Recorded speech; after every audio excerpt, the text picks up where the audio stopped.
बिस्मिल्लाहिर्रहमानिर्रहीम and welcome back. हम business में राइटिंग का प्रोसेस पढ़ रहे हैं और हमने कहा था कि एक 3x3 प्रोसेस होता है जिसमें आप पहले प्री राइटिंग की स्टेज होती है, फिर फर्स्ट ड्राफ्ट होता है, फिर उसकी रिवीजन की स्टेज आती है। तो हमने इससे पहले डिस्कस कर लिया है कि प्लानिंग प्री राइटिंग में कैसे होती है और ड्राफ्टिंग कैसे होती है। अब हम रिवाइजिंग की स्टेज पर आ गए हैं। तो जो रिवाइजिंग की स्टेज है इसमें असल में दो प्रोसेसेस आपने करने होता है। एक तो आपने जो पहली दफ़ा लिखा है उस पर दोबारा गौर करके तो उसके कंटेंट में किसी बेहतरी की ज़रूरत है तो वो आप करते हैं, और दूसरा काम जो आप करते हैं वो प्रूफ रीडिंग का है, यानी आप उसको प्रूफ रीड करते हैं। प्रूफ रीड क्या होती है कि स्पेलिंग, पंक्चुएशन, फॉर्मेट और मैकेनिक्स की कोई गलती हो तो उसे आप दूर करते हैं। अभी हम देखते हैं मिसालों से कि क्या क्या चीज़ें आप कर सकते हैं और क्या नहीं कर सकते। तो पहले हम देखते हैं कि रिवीजन किस तरह से होती है, यानी जो आप एक दफ़ा लिख चुके हैं पहला ड्राफ्ट, उसको आपने किस तरह से दोबारा देखना है और उसमें से किन किन चीज़ों को निकालना है, किन को इम्प्रूव करना है। तो पहली बात तो सबसे पहले ये है कि कंसाइज होनी चाहिए आपकी राइटिंग। ठीक है, तो जब कंसाइज करने लगें तो सबसे पहली चीज़ है कि ये जो ढीले डाले वर्ड्स होते हैं ना, उनको जो एक्सप्रेशंस हैं उनको आप निकाल, मसलन eight this point in time. ठीक है, ये इतना लंबा सा, इसमें वो इफेक्टिव पैदा नहीं होता। ज़्यादा कंसाइज और वाज़ेह चीज़ें नाउ। ठीक है, या आप कहते हैं due to the fact that, इसकी जगह आप सिंपल बिकॉज लिखते हैं। ठीक है, इन वेरी फ्यू केसेस इसकी जगह आप सेल्डम लिखें। डिस्पाइट द फैक्ट दैट इसकी जगह ऑल्दो लिख दें। इन द नियर फ्यूचर इसकी जगह सून लिख दें। यानी वर्ड्स ज़्यादा होते हैं उसके बजाय एक ही वर्ड जो कि बिल्कुल वाज़े हो, कंसाइज हो, तो ये इस्तेमाल करना चाहिए। दूसरा, कंसाइज बनाने के लिए ये भी ज़रूरी है कि लंबी तमहीद जो होती है, लीड इन जो है, उनको आप ख़त्म करें। मसलन this is to let you know that Monday is a holiday. ठीक है, अब इसमें this is to let you know की कोई ज़रूरत नहीं है, मंडे इज़ अ हॉलीडे, बस सिंपल आपने लिखा हुआ है तो ये बिल्कुल ज़्यादा वाज़े है, ज़्यादा क्लियर है। I am sending this email to announce that our international audit begins on January 5।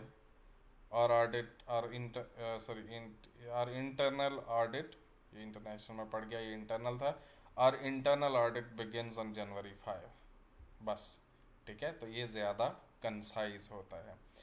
इसी तरह से जो देयर इज़ और is was, it is, it was, fillers जो हैं इनको भी ख़त्म करना चाहिए। There were more than 45 visitors who commented on our blog. More than 45 visitors commented on our blog, बस।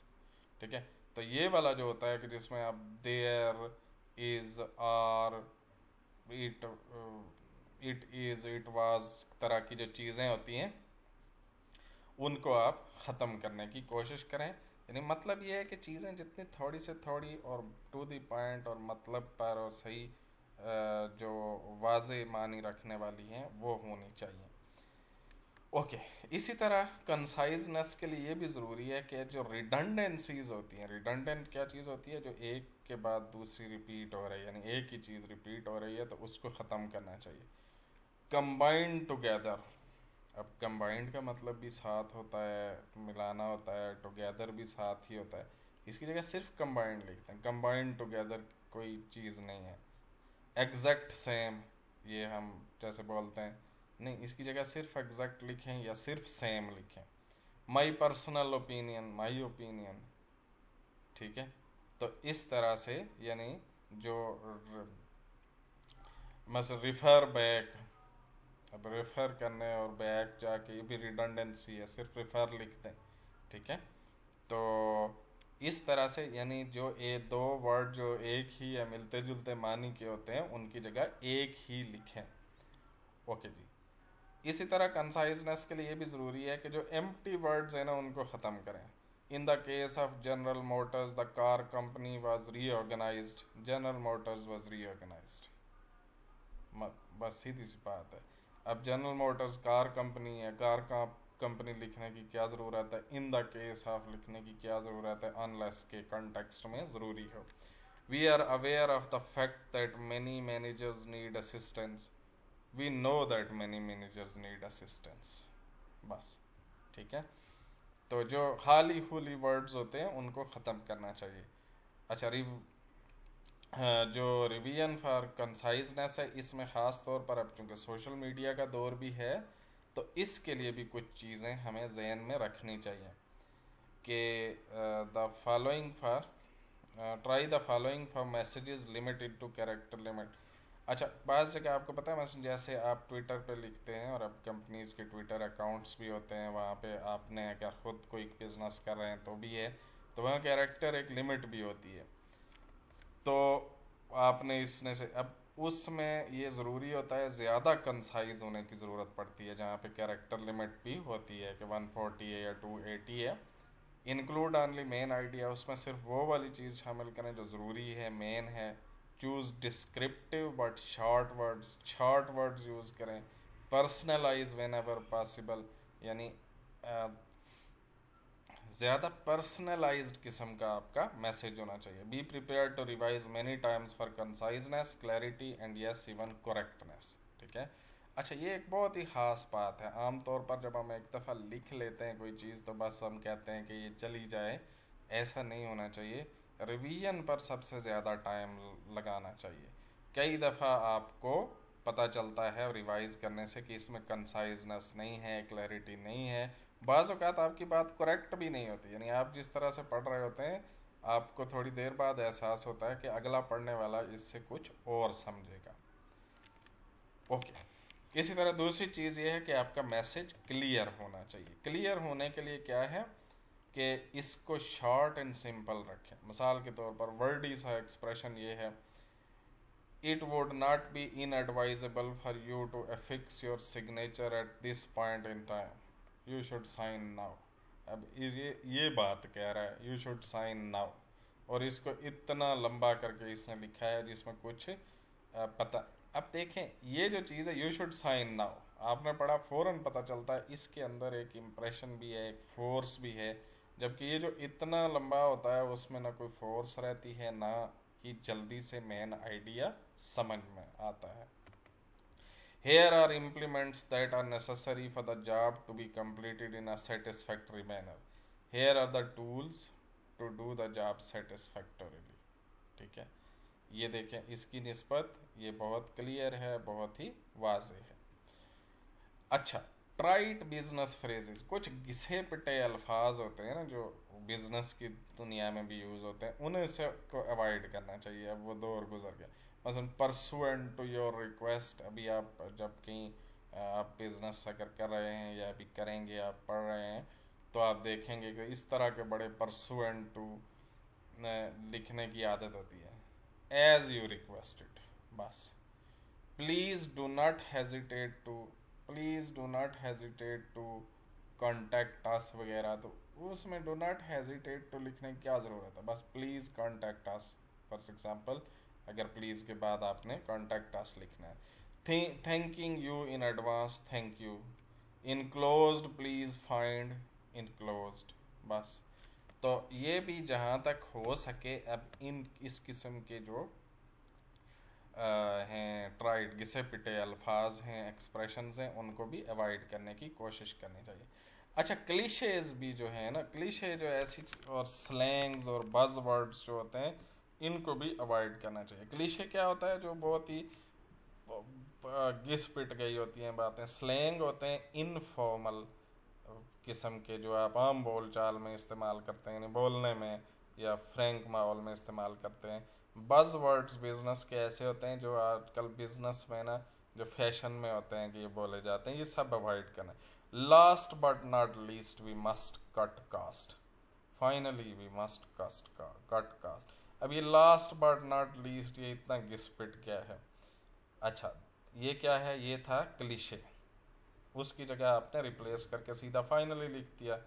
अच्छा, उसके बाद जो है जैसे स्लैंग है, hey prof, what do you think of my killer paper.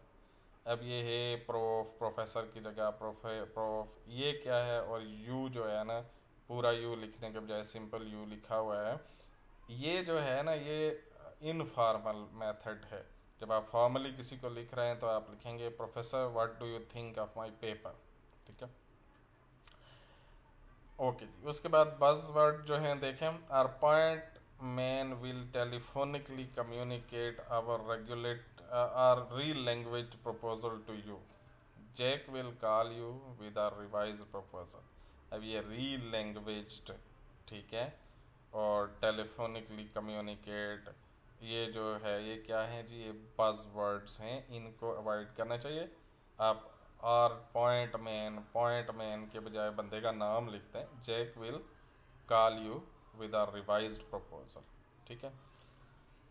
तो ये भी एक तरीका होता है। Unbury verbs that are needlessly converted to wordy noun expressions. अच्छा, बाज़ औक़ात आप जो हैं जो वर्ब्स होते हैं उनको पकड़ के आप नाउन्स बना देते हैं, ठीक है, और उसके साथ एक इजाफी वर्ब लगा देते हैं। मिसाल के तौर पर बरीड वर्ब देखें, गिव कंसिडरेशन, ठीक है। अब कंसिडर असल में एक वर्ब था, उसको आपने कंसिडरेशन बना करके नाउन कर दिया और उससे पहले आपने एक और वर्ब गिव लगा दिया। ये करने की कोई ज़रूरत नहीं है। इसमें जो इम्प्रूव्ड वर्जन है वो सिंपल कंसिडर होगा।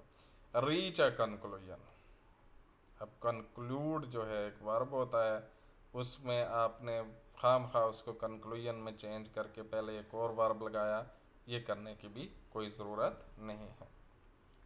क्रिएट अ रिडक्शन इन, ठीक है, रिडक्शन से पहले वर्ब लगा के सिंपल एक वर्ब यूज़ कर लें, रिड्यूस, ठीक है।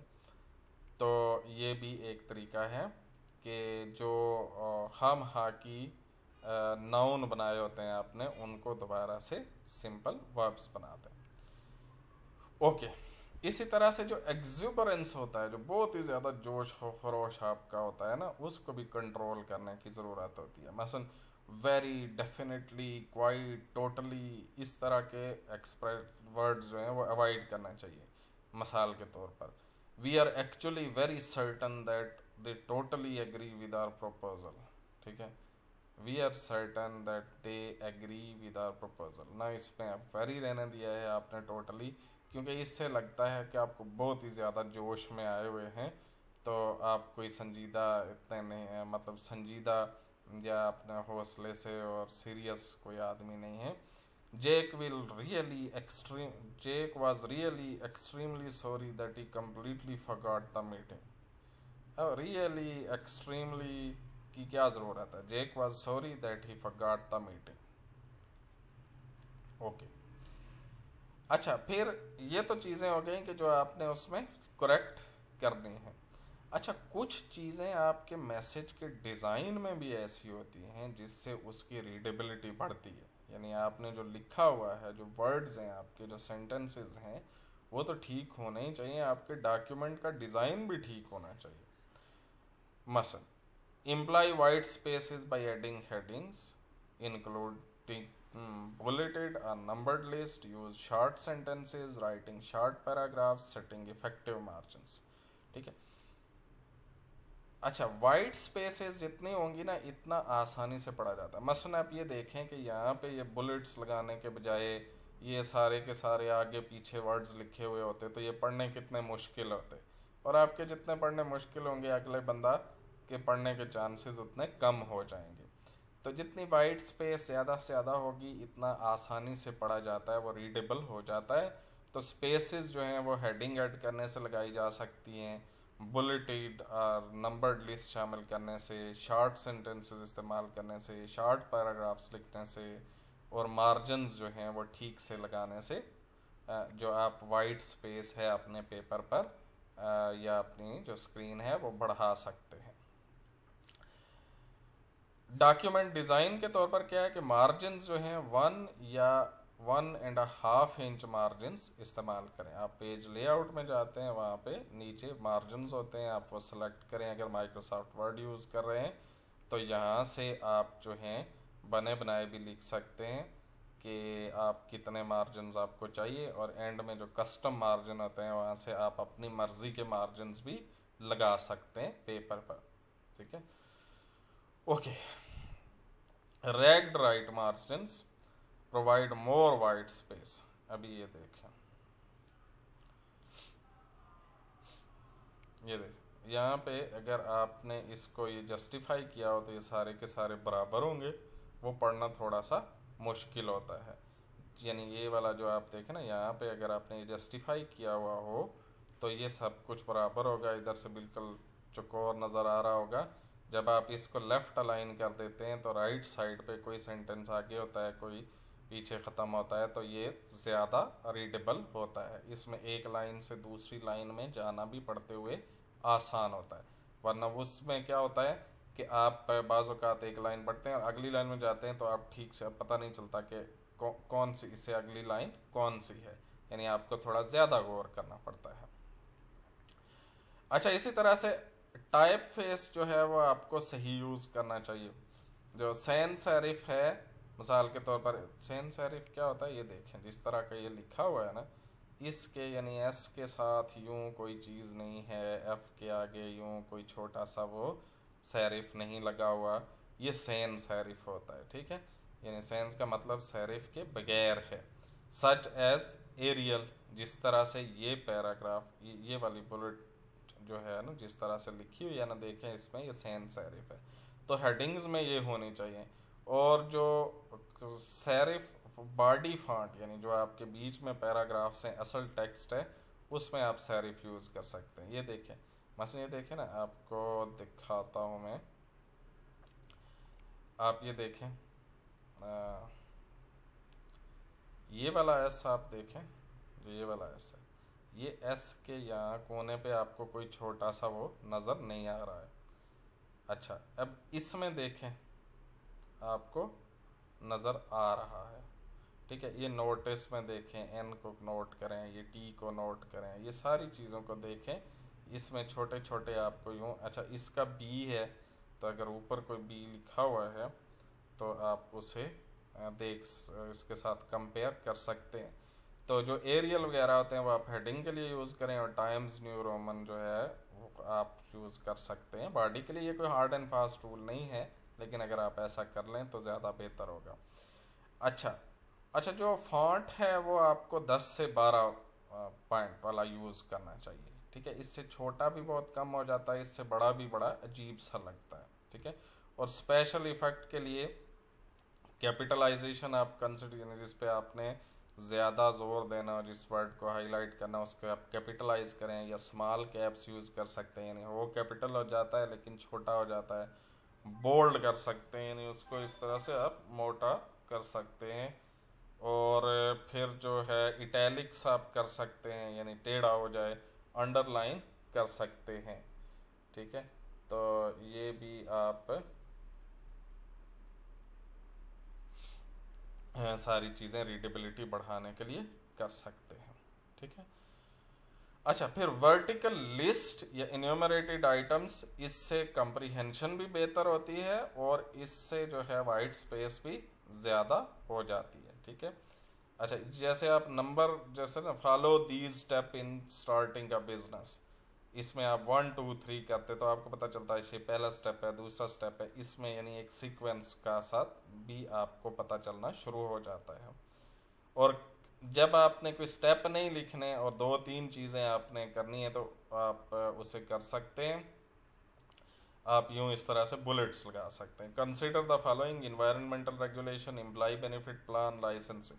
अच्छा, अब ये देखें, जो कि स्टेप्स थे, एक सीक्वेंस था तो 1 2 3 लगा दिया, और उसमें चूंकि सीक्वेंस नहीं है, बस 2-3 चीज़ें कंसिडर करने के लिए कहा गया है, तो उसको आप उसके लिए बुलेट्स यूज़ कर सकते हैं। ओके जी, पैरालेलिज्म जो है ना, वो पैरालेल कंस्ट्रक्शन आप इम्प्लाई करें, ये मैं इसको स्किप कर देता हूँ क्योंकि इससे पिछली वीडियो में भी हम डिस्कस कर चुके हैं। ओके, फिर इसी तरह से ये है कि add headings to enhance comprehension, यानी आप देखें कि अगर आपके सामने एक पूरा मजमून है एक ही जैसा लिखा हुआ, ठीक है, 2-3 सफ़े का, तो उसको पास पूरा पढ़ के तो आपको कोई ना कोई वो बनाना पड़ता है। जबकि अगर उसको हेडिंग्स दी हुई हों तो हेडिंग्स के साथ वो ज़्यादा आसानी से पढ़ा जाता है और ज़्यादा आसानी से समझा जाता है। ठीक है, तो आप जो हेडिंग्स होती हैं वो मेन हेडिंग, सब हेडिंग और कैटेगरी हेडिंग्स, यानी हेडिंग्स के डिफरेंट लेवल्स भी बना सकते हैं। मिसाल के तौर पर मैं ये लिख रहा हूँ कि कम्युनिकेशन, एक बड़ा मैंने हेडिंग दी, उसके नीचे स्टेप्स में पहला प्री राइटिंग, वो मैंने दूसरी सब हेडिंग हो गई। प्री राइटिंग के बाद जो है वो रिवीजन जो है ड्राफ्टिंग, वो दूसरी सब हेडिंग हो गई। तीसरी जो है वो सब हेडिंग रिवाइजिंग हो गई। अब रिवाइजिंग के आगे और कैटेगरी हेडिंग्स बना सकता हूँ, मसलन प्रूफ रीडिंग और रिवाइजिंग। तो इस तरह से आप जितनी हेडिंग्स बनाते जाएंगे, अब इसका मतलब नहीं है कि अननेसेसरीली आप हेडिंग्स बनाते जाएं, लेकिन जहाँ जहाँ ज़रूरी हो वहाँ पे आपको हेडिंग्स बना लेनी चाहिए, इससे बेहतरी आती है। ओके जी, जब आप प्रूफ रीडिंग करने लगते हैं, प्रूफ रीडिंग क्या होती है कि जब आप कोई चीज़ आप फाइनल कर चुकते हैं क्लास से, तो आप फिर उसमें आखिरी दफ़ा पढ़ते हैं कि उसमें कोई स्पेलिंग की, ग्रामर की, पंक्चुएशन, नेम्स, नंबर्स और फॉर्मेट की गलती ना हो। अच्छा, वैसे अब मैनुअल जो है ज़रूरत नहीं पड़ती प्रूफ रीडिंग की, आप कंप्यूटर के ऊपर ही कर सकते हैं, यानी आप वर्ड पे ही चेन ट्रैकर लगा के आप पढ़ सकते हैं। आप स्पेल चेकर ऑटोमेटिक होते हैं, यानी आप स्पेलिंग चेक कर सकते हैं। ठीक है, और फिर खुद से ग्रामर भी, मसलन ग्रामरली वगैरह है वो आप इस्तेमाल कर लें, तो वो जहाँ जहाँ कहीं ग्रामर होगी तो वो भी करना पड़ता है। लेकिन फिर भी अगर कभी आपको मैनुअली करने की ज़रूरत पड़े, तो मैनुअल के लिए जो है ना कुछ साइंस होते हैं, जो जिस वर्ड पर फर्ज कर लें आपने कहना हो कि इसे डिलीट करें, तो उस पर ये लगाते हैं। कैपिटलाइज के लिए ये वाला साइन लगाते हैं, लोअर केस के लिए यूँ LC लिख देते हैं, ट्रांसपोज के लिए यूँ लिख देते हैं, क्लोज अप के लिए यूँ बना देते हैं, इंसर्ट के लिए ये सिंबल यूज़ करते हैं, इंसर्ट स्पेस के लिए ये कर सकते हैं, इंसर्ट पंक्चुएशन के लिए ये, और उसके नीचे कौन सा पंक्चुएशन मार्क डालना है वो कर सकते हैं। इंसर्ट पीरियड जो है कि यानी यहाँ पे आप फुल स्टॉप लगाएं, उसके लिए ये कर सकते हैं। स्टार्ट अ पैराग्राफ, उसके लिए आप ये सिंबल यूज़ कर सकते हैं। आल्दो इनकी अब आपको ज़रूरत नहीं है, क्योंकि मैनुअल प्रूफ रीडिंग की नौबत अब कम ही आती है। ठीक है, तो लेकिन आप कंप्यूटर के ऊपर कर सकते हैं। This is a short note to let you know as you requested. मसलन आप ये कर रहे हैं इसको प्रूफ रीड, तो जो जो चीज़ें आपने काटनी है उसको आप यूँ काट दें, यानी ये काम आप इसके ऊपर भी कर सकते हैं। आप जो है मैनुअली भी कर सकते हैं, और ये कंप्यूटर के ऊपर भी आप कर सकते हैं। तो ये है जी हमारा रिवीजन। जो आपने मैसेज लिख लिए, यहाँ पे हमारा वो प्रोसेस मुकम्मल हुआ कि आपने कोई मैसेज, बिजनेस मैसेज लिखने से पहले उसको प्लान करना है, दूसरा स्टेप जो है वो उसको फर्स्ट ड्राफ्ट लिखना है, और तीसरा उसको रिवाइज करना है।